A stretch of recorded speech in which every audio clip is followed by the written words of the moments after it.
Indeed, CATL, the world's biggest maker of electric vehicle batteries, it confirmed this Bloomberg scoop over the weekend.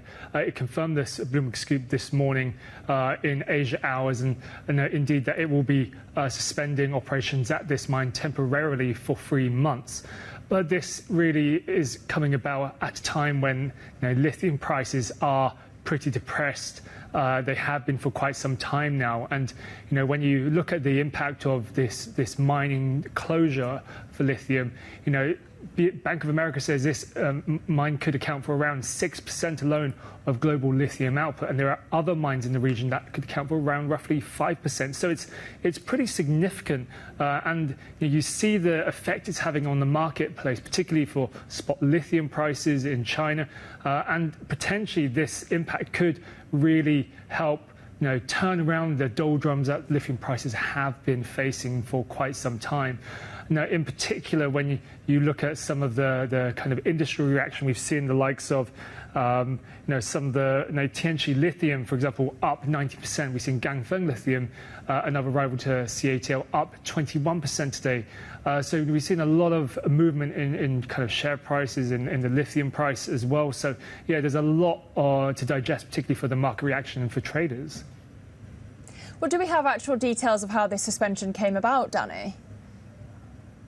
Well, market watchers had been looking very closely at this CATL operation in China, and particularly, and as you said at the top, the fact that there was an expiry that was going to take place on the mining license by August 9th. In the days leading up to this suspension, market watchers were trying to fly drones over this mine just to see the kind of activity, what was going on. So it was inevitable that there was going to be some kind of reaction to this decision, and indeed the fact that there has been a temporary halt imposed. But CATL does want to actually restart operations, but I don't think they would mind right now the way in which the kind of fallout or the reaction the industry has had, given where prices are right now, and given the kind of depression we've seen in spot lithium prices, which kind of links to just this kind of depression in the demand for EVs overall around the world.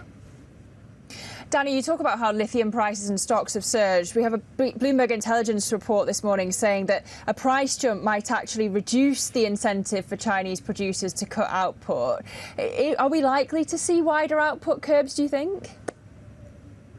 Well, it's fascinating, really, because when you look at the likes of CATL and other major mining players in China, they've taken bigger control of various commodities such as lithium to have a bigger say or a bigger sway in pricing. So in many ways it could be possible that they could temporarily down tools at some of these mines in order to see some of the pricing being put back into the marketplace and to see more of a higher price.